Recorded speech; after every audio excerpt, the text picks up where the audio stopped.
दोस्तों, Indian renewable energy development agency limited यानी IRDA की बात करें, यहाँ पे कुछ बड़ी अपडेट निकल के आ रही है जिनको हम एक एक करके डिस्कस करेंगे।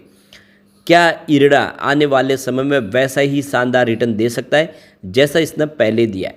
अब इस बार हमने जो रिजल्ट देखा है काफ़ी शानदार है और उसके बाद में जो मार्केट एक्सपर्ट है वो भी बुलिश है स्टॉक को लेकर। लेकिन काफ़ी लोग हैं जो वैल्यूएशन को लेकर डरते हैं, उनको लगता है कि स्टॉक बहुत ज़्यादा दौड़ चुका है, अब इससे आगे जाने की संभावना नहीं है। तो क्या ऐसी कोई पॉसिबिलिटी है कि यहाँ से बड़ी गिरावट होगी? जानने की कोशिश करेंगे इस वीडियो के माध्यम से।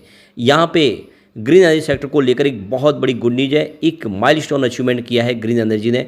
क्या है पूरा मामला? और आपको ये पता ही होगा कि इरडा जो 100% ग्रीन एनर्जी सेक्टर की कंपनियों को फाइनेंस प्रोवाइड करने के लिए ही सरकार ने बनाई है। तो इन सारी बातों को समझने की कोशिश करेंगे। लेकिन फ्रेंड, उससे पहले अगर आप पहली बार हमारे चैनल पे आए तो चैनल को सब्सक्राइब कर दीजिए, एक बेल आइकॉन दबा दीजिए ताकि जब भी नया वीडियो बने पहला नोटिफिकेशन आपको मिले। वीडियो पसंद आए तो लाइक से जरूर कीजिए। चलो फ्रेंड्स, वीडियो स्टार्ट करते हैं। मैं हूँ आपका दोस्त SB दवे और हमारे अपने चैनल ऑनलाइन कमाई में आपका बहुत बहुत स्वागत है। तो यहाँ पे जो बड़ी अपडेट निकल के आ रही है, इरडा की तरफ से 16वीं स्टेक होल्डर मीटिंग रखी गई थी न्यू दिल्ली में और ये 4 मई 2024 को कंप्लीट हुई है। तो यहाँ पे इस मीटिंग के दौरान यहाँ पे देखो कि इनके जो पार्टनर्स हैं उन्होंने हिस्सा लिया। उसमें आप देखें तो कंपनी ने रिन्यूएबल एनर्जी सेक्टर से संबंधित कंपनी है जिसमें उनके जो अलग अलग आप देखें सेक्टर है जिसमें आप देखें सोलर है, विंड, हाइड्रो, बायो एनर्जी, इन सब के ऊपर यहाँ पे इस मीटिंग के दौरान सब बातचीत हुई। और आप देख सकते हो कि यहाँ पे जो सबसे बड़ी बात है कि जो 16 अभी तक मीटिंग हुई है उसमें 14 मीटिंग है जो वर्चुअली हुई थी। तो यहाँ पे इस मीटिंग के दौरान जो Q4 का रिजल्ट कंपनी ने प्रस्तुत किया उसकी जानकारी दी, स्टेक होल्डर के साथ में शेयर की, किस तरह से अचीवमेंट किया है, बेहतर रिजल्ट में क्या उम्मीद थी और कहाँ तक वो कंपनी ने उस उम्मीद को पूरा किया है, ये सारी जानकारी अपने स्टेक होल्डर के साथ में साझा की है। गवर्नमेंट ने जो अपना टारगेट सेट किया ग्रीन एनर्जी को, उसके लेकर कंपनी की क्या योजना उसकी जानकारी दी गई। यहाँ पे जो सबसे बड़ा अचीवमेंट है इस बार Q4 के दरमियान कि Tier 1 में जो कैपिटल रीचिंग है वो करीब 8,265.20 करोड़ तक पहुँच चुके हैं 31 मार्च 2024 तक। इरडा के नेटवर्थ में ज़बरदस्त जंप देखने को मिला है, 2,995 करोड़ के आसपास था फाइनेंशियल 2020-21 के दौरान, जो 8,559 करोड़ तक पहुँच गया फाइनेंशियल 2023-24 के दरमियान। कंपनी ने कहा कि उनका जो लोन सैंक्शन है वो भी ऑल टाइम हाई पे है, काफ़ी ज़बरदस्त कंपनी का बिजनेस चल रहा है और कंपनी को नवरत्न का दर्जा मिल चुका है सरकार की तरफ से। यानी जो सपना था वो पूरा सच हुआ है, मैनेजमेंट ने कोशिश की थी, उसका नतीजा देखने को मिला है। अब इस मीटिंग के दौरान CMD प्रदीप कुमार दास की तरफ से आगे का विजन, किस तरह से कंपनी आगे बढ़ेगी, उसको क्लियर किया गया। कंपनी आने वाले समय ग्रीन एनर्जी सेक्टर में किस तरह से अपनी भूमिका को देखते हैं और सरकार ने जो गोल सेट किया उसको कैसे पूरा करेंगे, वो सारा रोड मैप रखा है। आने वाले समय कंपनी और किस तरह से सब्सिडीज कंपनी के माध्यम से बिजनेस को आगे बढ़ाएंगे, वो सारी जानकारी यहाँ पे शेयर की गई है। सरकार ने COP26 के दौरान भी यहाँ पे ग्रीन एनर्जी को पोर्टफोलियो को बढ़ाने की वकालत की है। 500 गीगावाट की कैपेसिटी 2030 तक पाना है, उसमें सबसे बड़ा रोल होगा वो इरडा का होगा। तो कुल मिला के देख सकते हो कि इरडा के लिए बहुत बड़ी अपॉर्चुनिटी आने वाले समय देखने को मिल रही है। कंपनी कुछ सब्सिडीज कंपनी बनाएगी और ऐसे में बिजनेस बढ़ता हुआ दिखाई देगा। ऐसे में ये जो मीटिंग के दौरान जो बातें निकल गई उससे एक बात तो समझ में आ रही है कि इरडा बहुत कुछ बड़ा करने जा रहे हैं। अब यहाँ पे एक जो सबके मन में सवाल निकल के आता है कि आखिर मिनी रत्न, नवरत्न और महारत्न में फ़र्क क्या है, ये कैटेगरी में शामिल होने से उसको क्या बेनिफिट होता है। तो आपको पता होगा इरडा अभी रिसेंटली ही नवरत्न का दर्जा हासिल कर चुके, जो इससे पहले मिनी रत्न का दर्जा इसको मिला था और उसके बाद में एक पॉजिटिव माहौल बना है। तो काफ़ी लोग हैं ये जो अभी भी सोचते हैं कि इसमें फ़र्क क्या होता है कि अगर कैटेगरी बदल जाती है। तो बेसिकली जो PSU कंपनियां हैं उनको 3 अलग अलग कैटेगरी में उसको यहाँ पे क्लासीफाइड किया जाता है, जिसमें मिनी रत्न, नवरत्न और महारत्न। तो ये रत्न की कैटेगरी में आने का मतलब ये हो गया कि उनको ऑपरेशनल फ्रीडम मिल जाता है, काफ़ी ज़्यादा डिसीजन मेकिंग प्रोसेस उनके लिए आसान होता है, वो उनके हाथ में पावर होता है, वो अपने हिसाब से निर्णय ले सकते हैं, सरकार से रजामंदी लेने की ज़्यादा जरूरत नहीं पड़ती। बहुत सारा नया प्रोजेक्ट है वो अपने आप अपने हिसाब से साइन कर सकते हैं और इन्वेस्टमेंट भी ला सकते हैं। ये सरकार उनको फ्रीडम देती है इस रत्न के पोजीशन की वजह से। अब यहाँ पे सबसे नीचे जो कैटेगरी वो है मिनी रत्न और सब कैटेगरीज है इसमें, मिनी रत्न 1 और मिनी रत्न 2। तो यहाँ पे देख सकते हो कि ये जो मिनी रत्न कैटेगरी के अंदर कंपनी आती है तो यहाँ पे उसके लिए जो यहाँ पे कैटेगरी को उसमें शामिल होने के लिए जो उनके पास जो काबिलियत होनी चाहिए, तो कम से कम लास्ट 3 साल का जो उनका प्री टैक्स प्रॉफिट है वो 30 करोड़ के आसपास या उससे ज़्यादा होना चाहिए।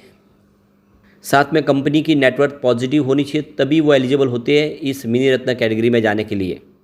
अब अगर नवरत्न का दर्जा हासिल करना है किसी कंपनी को, तो उसके लिए मिनी रत्न पहले होना चाहिए। उसके बाद में शेड्यूल ए के तहत उनको एक रेटिंग मिलनी चाहिए। इसके अलावा एक्सेलेंट या फिर वेरी गुड की रेटिंग उनके पास आनी चाहिए।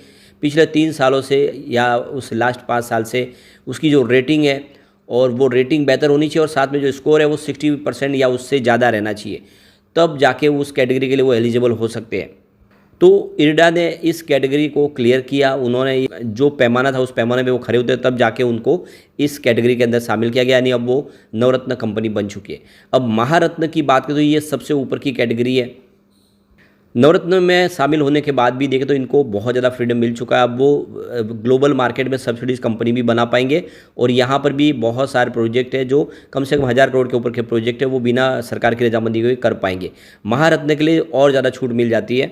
अब महारत्न कैटेगरी में शामिल होने के लिए कम से कम पिछले 3 सालों से देखें तो जो टर्नओवर है वो 25,000 करोड़ के ऊपर रहना चाहिए, और जो नेटवर्थ है वो 15,000 करोड़ के ऊपर होना चाहिए। पिछले 3 सालों का average net profit after tax भी देखें तो 5,000 करोड़ के आसपास रहना चाहिए। तो ये कैटेगरी में अगर सब हो जाता है और उसको इस कैटेगरी में वो शामिल होने के बाद में ही उसको महारत्न का दर्जा हासिल होता है, और महारत्न का दर्जा हासिल होने के बाद वो अपने कारोबार को और तेज़ी से आगे बढ़ा सकते हैं। उनको बहुत ज़्यादा फ्रीडम मिल जाता है और एक सेफ और सिक्योर कंपनी बन जाती है। तो ये 3 कैटेगरी है जिसमें अब दूसरी कैटेगरी पे आ चुकी है। यहाँ पे देख दो कि इरिडा। अब अगर हम इस बार रिजल्ट को एक बार देखें, Q3 और Q4 की संभावनाओं को देखें, तो टोटल इनकम देखें इस बार Q4 में 1391 करोड़ के आसपास थी। Q3 में ये 1253 करोड़ के आसपास थी। तो देख सकते हो कि टोटल इनकम बढ़ी है। इसके अलावा टीआई ग्रोथ देखें तो इस बार 11.05% रहा है पॉजिटिव। पिछले क्वार्टर में 6.48% पॉजिटिव था, तो ये भी टीआई ग्रोथ में भी बढ़ा है। टोटल कंपनी का खर्च देखें तो इस बार करीब 64.73 करोड़ के आसपास, पिछले क्वार्टर में ये 107.09 करोड़ के आसपास था। तो इस बार कंपनी ने खर्च में भारी कटौती की है। टीआई ग्रोथ फिलहाल निगेटिव है 39.56%, और पिछली बार ये 2643% था। इसके अलावा एबिटाडा देखें तो 1326.91 करोड़ है। पिछले क्वार्टर में ये 1146 करोड़ के आसपास था।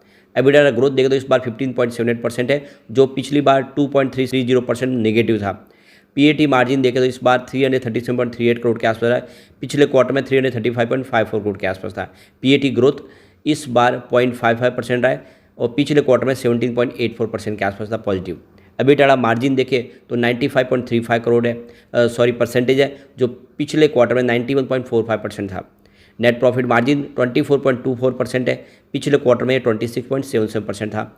और ईपीएस इस बार 1.25 रुपीज़ के आसपास है, पिछले क्वार्टर में 1.38 रुपीज़ के आसपास था। ओवरऑल देखें तो रिजल्ट ठीक ही है, और आने वाले में ईयर ऑन बेसिस पर रिजल्ट और भी शानदार प्रदर्शन किया। क्वार्टर ऑन क्वार्टर बेसिस पे ज़्यादा इसमें कोई आपको फर्क दिखने को नहीं मिलेगा।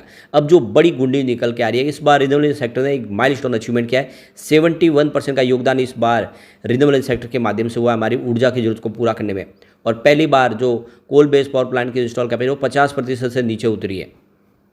तो देखो कि 2024 में 26 गीगावाट की कैपेसिटी पाई गई है ग्रीन एनर्जी के माध्यम से, जो एक बड़ा अचीवमेंट है। जो 500 गीगावाट की कैपेसिटी तो 2030 तक पाना है, उसमें एक बड़ा योगदान देखने को मिल रहा है। अब देखें तो जो आरई कैपेसिटी इस बार देखें तो इसमें 71.3% का योगदान है, उसमें 18.5 गीगावाट की कैपेसिटी नई ऐड हुई है।